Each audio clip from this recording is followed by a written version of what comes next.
Good morning. I've been so disturbed since the day the mother of this child and this child came to me.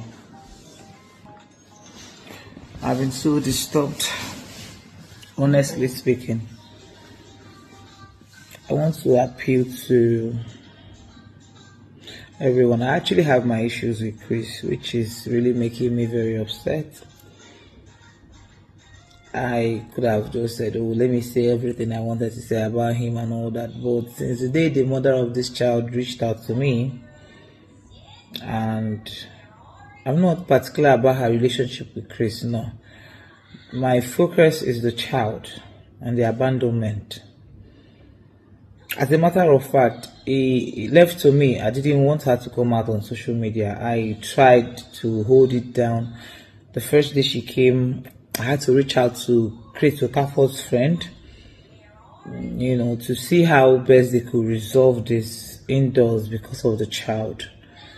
But their usual way of reluctancy and all that, the guy said he was going to get back to me. That's the bishop, which he did. He didn't. I had to call him again. At the time he said he was going to get back, and he said, oh, he hadn't spoken to Chris and all that. They are non-reluctant way of handling issues. The mother of this child, that was what got her provoked. I couldn't even control her going on live. If I had the power to control her, I don't think I would want her to come and tell all the stories she did. But eventually she did. She's an adult. I have little or more I could do. I want to appeal to anyone who knows Chris Okafor, the pastors, his colleagues, because I wouldn't want to come out with this child's story the way I did with my own. Mine issue is different from theirs.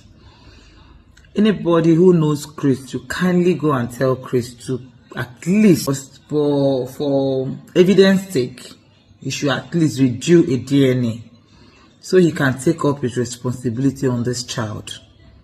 This child, from the day I saw this child, I've not really rested. I've had this thing, like this trauma. I was like, how could a man abandon his own flesh and blood this way? It's not as if you don't have money. It's not as if you can afford to give, even if it's 100,000 a month, at least, so she can feed this boy. There was a story she told me that left my heart bleeding. She said ordinary biscuits. She wanted to go and buy biscuits. The day I bought her a carton of biscuits, the day I bought them, bring those things I bought for your kids. Let me put it. The day I bought carton of biscuits for the boy, she started crying and she said, Chai.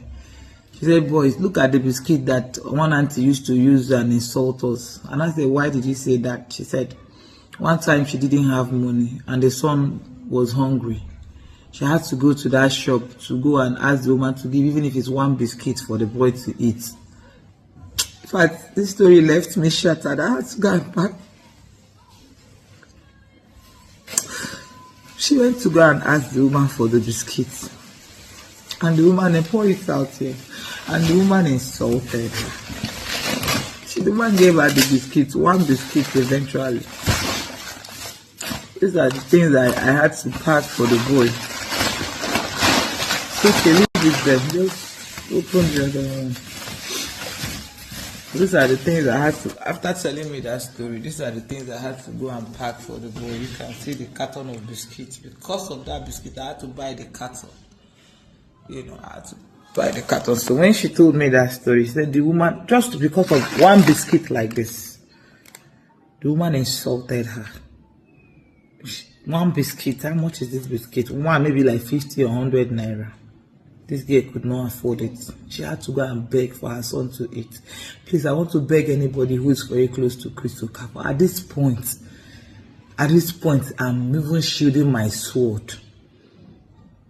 Let him, for the sake of this child, please. My own can be secondary. We can discuss my own afterwards. But please, people who knows Chris, please, let him come through for this child.